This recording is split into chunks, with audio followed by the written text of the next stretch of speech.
আগে জানতাম না জীবন মানে কি।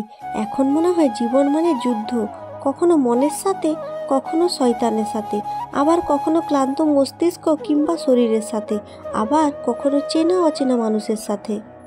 জীবন বড়ই অদ্ভুত। যার আছে তার সব আছে, যার নেই তার কিছুই নেই। যে পায় সে সব পায়, যে পায় না সে কিচ্ছু পায় না। শুভ সকাল আমার প্রিয় বন্ধুরা, আশা করছি তোমরা সবাই খুব ভালো আছো এবং যে যেখানে আছো অনেক সুস্থ আছো। আর তোমাদের ভালোবাসায় আমিও অনেকটা ভালো আছি। বাঁকুড়া জেলার ছোট্ট একটি গ্রাম থেকে আমি পূজা নিয়ে চলে এলাম আর একটা নতুন ব্লগ ভিডিও। আমার এই ভিডিওতে তোমাদের সবাইকে অনেক অনেক ওয়েলকাম, অনেক অনেক ভালোবাসা। ভিডিওটা প্রথম থেকে শেষ পর্যন্ত দেখার জন্য অনুরোধ রইল আমার সকল প্রিয় বন্ধুর কাছে। আশা রাখবো আজকের ভিডিওটা অন্য দিনের মতো তোমাদের খুব ভালো লাগবে। আজকের ভিডিওটা আমার ছোট্ট রান্নাঘর থেকেই শুরু করলাম। প্রথমে আমি রান্নাঘরটাকে ঝাড় দিয়ে দিলাম আর এখন আমি গোবর জল দিয়ে একটু লাতা দিয়ে দিচ্ছি, কেননা তারপরে রান্না করতে হবে। রান্নাঘরটা ঝাড় দেওয়া লাতা দেওয়ার আগে আমি সমস্ত বাসি বাসনগুলো বাইরে রেখে দিয়েছিলাম, যেখানে আমি বাসন মাজি। তারপরে এখন আমি সকল বাসি কাজকর্ম সেরে বাসনগুলো ধুতে বসে গেছি।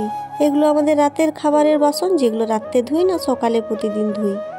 আমি মানুষের কাছে সাধারণ হতে পারি, তা বলে সস্তা নয়, কিন্তু অসুন্দর হতে পারি, তবে আমি অহংকারীও নই। জীবনের মূল্যটা সেদিন বুঝলাম বন্ধুরা, যেদিন দেখলাম হাত বাড়ালে কিন্তু সব কিছু পাওয়া যায় না, তার জন্য অনেক যোগ্যতা অর্জন করতে হয়। সব কিছু পেয়ে গেল তো স্বভাব এমনিতেই নষ্ট হয়, তাই সৃষ্টিকর্তা অভাবে রাখেন। কাউকে টাকা পয়সা, কাউকে রূপের, কাউকে এক মুঠো ভাতের, আর কাউকে এক ফোঁটা শান্তির। মানুষ কিছু জিনিসের মূল্য ঠিক তখনই বোঝে যখন সেটা তার কাছে থাকে না। পৃথিবীতে বাঁচতে হলে অনেক সময় অনেক কিছু মেনে নিতে হয়। কিছু কিছু মুহূর্ত আসে যখন নিজের ভালো লাগাকেও বিসর্জন দিতে হয়। হতাশ হবার কিচ্ছু নেই, ভালো সময় আসার আগে সময়টা একটু বেশিই খারাপ হয়। জীবনে যা কিছুই হোক, যতই খারাপ পরিস্থিতি আসুক না কেন, আর আমার দ্বারা কিছু হবে না এটা কখনোই ভাববে না।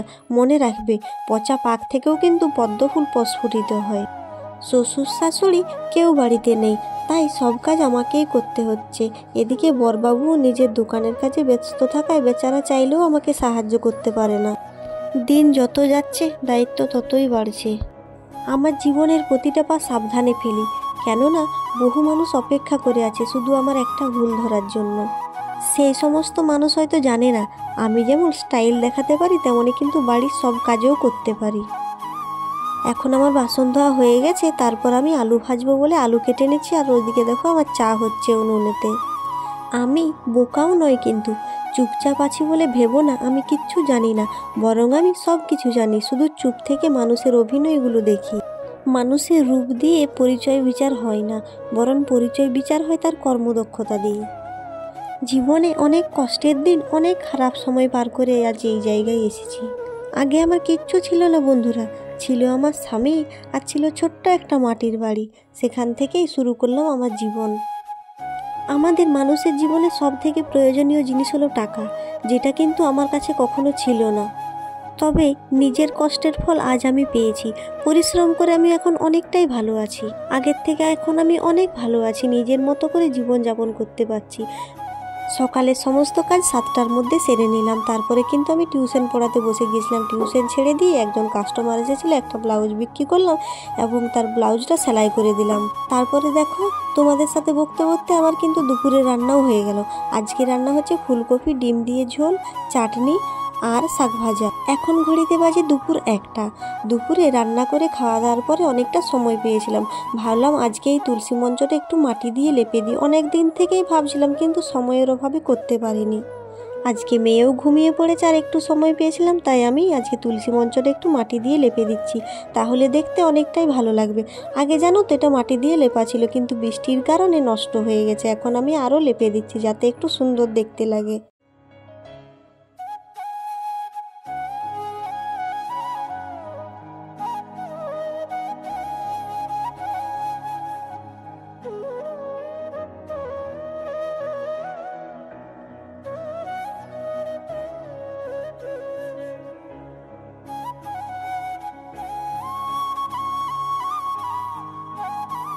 তোমরা কখনো কপিরাইট মিউজিক পেয়ে যাবে।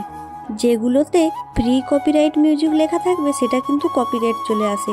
তোমরা একটু খেয়াল করবে যাতে লেখা থাকে নো কপিরাইট মিউজিক, সেগুলো কিন্তু সবই কপিরাইট ফ্রি হয়।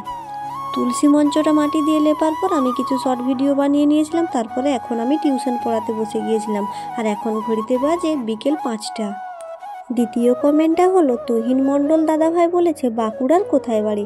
দাদাভাই আমার বাড়ি বাঁকুড়া জেলার সিমলাপাল ব্লকের লক্ষ্মীসাগর, তার অন্তর্গত একটা ছোট্ট গ্রামে। তার পরের কমেন্টটা করেছে রাখি রয়, সত্যি খুব ভালো লাগে, এভাবেই তোমার জীবনে অনেক সুখ আসবে। খুব ভালো লাগলো তোমার ভিডিও, এভাবেই তুমি এগিয়ে যাও, আমি তোমার সব দিন পাশে আছি। থ্যাংক ইউ রাখি, এত সুন্দর একটা কমেন্ট করে আমার পাশে থাকার জন্য, আর অনেক অনেক ভালোবাসা রইল আমার তরফ থেকে।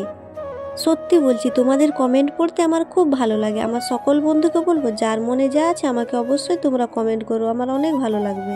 পরের কমেন্টটা করেছে রাজেশ, আমি মুর্শিদাবাদ থেকে দেখছি, বলছি দিদিভাই তোমার ক্যামেরা কে ধরেছিল? দাদা ভাই আমি যখন শর্ট ভিডিও বানাই আর তখন কিন্তু আমার বরেই ক্যামেরা ধরে দেয়, আর যখন ব্লগ ভিডিও বানাই আমি কিন্তু স্ট্যান্ডে ক্যামেরাটা রেখে দিই, সেভাবেই আমি ভিডিও বানাই। আর মুর্শিদাবাদ থেকে আমার ভিডিও দেখার জন্য অনেক অনেক ধন্যবাদ, আর মুর্শিদাবাদের সকল মানুষকে আমার অনেক অনেক ভালোবাসা রইল।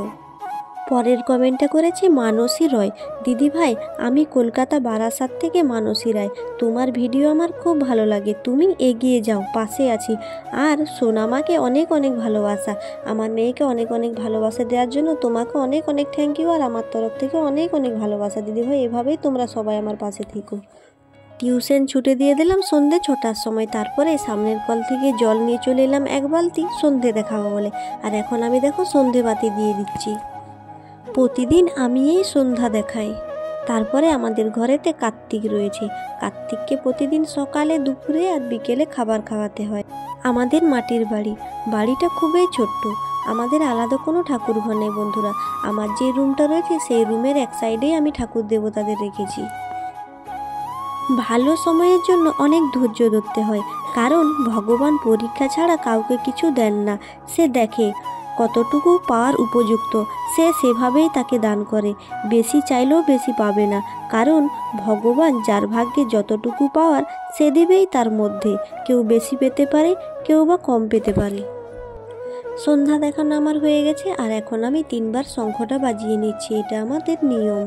প্রতিদিন সন্ধ্যা দেখানোর শেষে 3বার শঙ্খটা বাজাতে হয়। তো চলো বন্ধুরা, তোমরা এতক্ষণ পর্যন্ত যেটার জন্য অপেক্ষা করছিলে সেটাই তোমাদের বলি।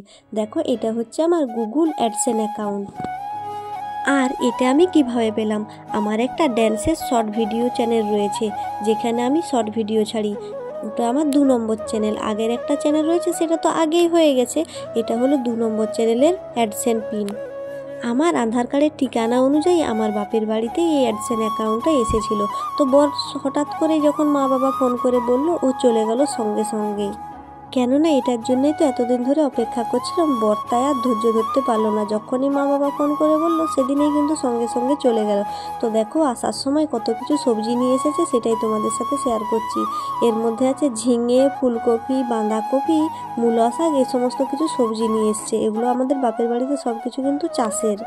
বাপের বাড়ি থেকে যতবারই আসি না কেন আমি কিন্তু এরকম ধরনের সবজিগুলো নিয়ে আসি, ওখানে একটু সবজি চাষাবাদটা বেশি হয়ে থাকে। যতই দৌড়ান সময়ের আগে কিচ্ছু হবে না, যতই চেষ্টা করো কারোর ভাগ্যে না থাকলে কখনো হবে না। অনেক কষ্ট করে বন্ধুরা আজ আমি এই জায়গায় এসেছি, জানি না পরে কি হবে, তবে আগের থেকে অনেকটাই এখন ভালো আছি। আজ আমি সবার মধ্যে আছি, কার নাও থাকতে পারি। যদি কারো মনে দুঃখ দিয়ে থাকি তোমরা সবাই মাফ করে দিও। আর এই ভিডিওর মধ্যে ভালো মন্দ খারাপ অনেক কিছু তোমাদের বলেছি, ভিডিওর মধ্যে যদি কোনো খারাপ কথা বলে থাকি তোমরা আমাকে ক্ষমা করে দিও, কেননা মানুষ মাত্রই ভুল হয়, তাই আমার যে ভুল হবে না এটা আমি কখনো বলবো না। আর বন্ধুরা ভিডিওটা শেষ পর্যন্ত দেখার জন্য তোমাদের সবাইকে অসংখ্য ধন্যবাদ। আর যারা আমার চ্যানেলে নতুন রয়েছে প্লিজ আমার চ্যানেলটা সাবস্ক্রাইব করে আমার পাশে থেকো। আর কে কত দূর থেকে আমার ভিডিও দেখছে কমেন্টে জানাতে ভুলো না, তাহলে আমি জানতে পারবো কত দূর দূরান্তের মানুষ আমার ভিডিও দেখে। যাই হোক বন্ধুরা, ভিডিওটা অনেকটাই বড় হয়ে গেছে, আজকের ভিডিওটা এই পর্যন্তই। দেখা হচ্ছে তোমাদের সাথে নতুন ভিডিওতে।